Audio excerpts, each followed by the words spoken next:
काँग्रेसला 31 मतं मिळाली, तर भारतीय जनता पक्षाला चंद्रपूरमध्ये महापौर पदासाठी 32 मतं मिळाली. आणि ही 32 मतांची बेरीज करत असताना उभाटाने भारतीय जनता पक्षाला पाठिंबा दिला.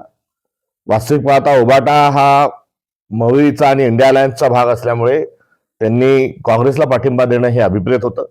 मात्र दुर्दैवाने तसं होऊ शकलं नाही आणि याचे परिणाम हे निश्चित स्वरूपामध्ये महाराष्ट्रभर याचे पडसाद उमटल्याशिवाय राहणार नाही अशी आजची परिस्थिती आहे. आणि यासोबत ही मॅजिक फिगर गाठण्याकरता चंद्रपूरमध्ये भारतीय जनता पक्षाने MIMशी त्यांची जशी अलायन्स आहे आणि MIM आणि भारतीय जनता पक्ष एकाच थालीचे चट्टेबट्टे असल्याचं यापूर्वी वारंवार सिद्ध होत झालेलं आहे. अमरावतीला MIMनी भाजपला मतदान केलं.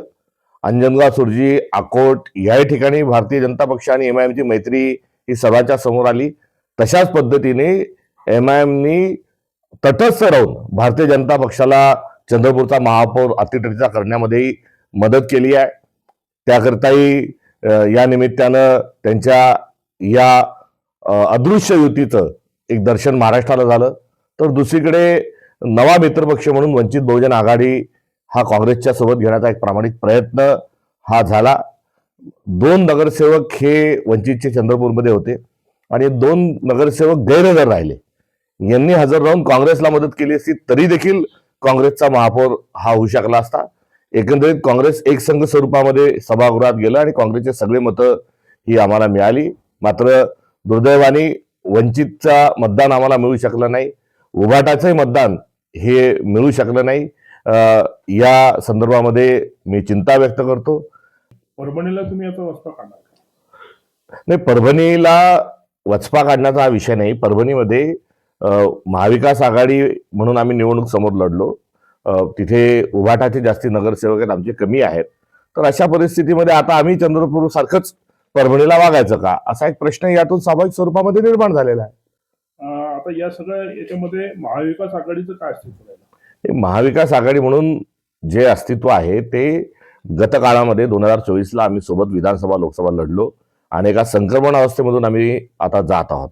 आणि या संदर्भामध्ये सर्व सहकार्यांशी चिंतन करून मित्रपक्षांचा आम्हाला मिळत असणारा प्रतिसाद बघून पुढील रूपरेषा ठरवण्यात येईल.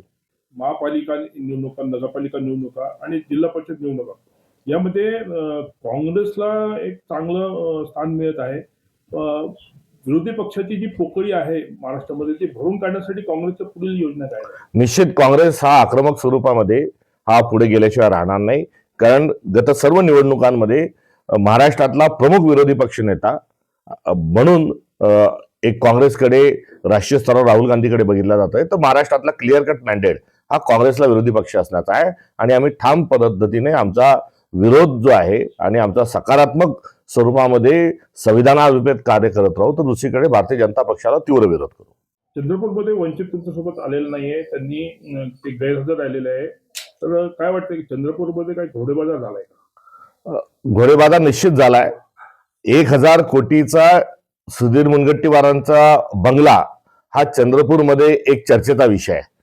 आता तेवढ्याच महाग महापौर बसवण्याकरता तेवढंच पद ते महागात त्यांनी विकत घेतलंय. हे देखील लपल्याने घोडेबाजार झालेलाच आहे. आणि अशा या भारतीय जनता पक्षाची थेट लढाईमध्ये आमच्यासोबत वंचित बहुजन आघाडी असायलाच हवी होती, हे मात्र खरे. तुमच्या एवढ्या बैठका झाल्या चंद्रपूरच्या बाबतीमध्ये, तुम्ही पुढाकार घेतला, तुमच्या केंद्रीय नेतृत्वाने पुढाकार घेतला, तुम्ही असफल झाला असं वाटतंय का? आमच्या दोन्ही नेत्यांना एकत्रित बसवण्याच्या अनुषंगाने जरूर प्रदेशाध्यक्षा नात्याने आम्ही पुढाकार घेतला आणि त्या अनुषंगाने आमचे दोन्ही नेते सामंजस्याने एकत्र आले आणि या सभागृहामध्ये आम्ही एकतेच्या स्वरूपामध्ये तिथे गेलो. आमच्या पक्षात कुठल्याही पद्धतीने ही फाटाफूट झालेली नाही. जी काही झाली आहे ती उभाटा हे थेट स्वरूपामध्ये भारतीय जनता पक्षासोबत गेली, MIMनी मदत केली आणि वंचित गैरहजर राहिली. अशा पद्धतीनं घोडेबाजार करून सुधीरभाऊ मुनगंटीवारांनी जसा बंगला बांधला तशाच तेवढ्याच खर्चाचा आज महापौर त्यांनी बसवला. एवढंच या निमित्ताने मी म्हणेन. तुम्हाला एवढं चांगलं तिथे प्राबल्य मिळाल्यानंतरही तुमचा महापौर होत नाही, तुम्हाला त्याचं काही वैषम्य वाटते का? नाही, या संदर्भात आमचा महापौर कुठल्याही परिस्थितीत व्हायलाच पाहिजे होता. तो नेमका का झाला नाही या अनुषंगानं जरूर निरीक्षकांकरवी अहवाल मागवला जाईल. काँग्रेसच्या गटबाजीमुळे हे झालं असं वाटतं? निरीक्षक त्या ठिकाणी आम्ही नेमले होते. राष्ट्रीय सचिव देखील त्या ठिकाणी या विशेष मोहिमेवर होते.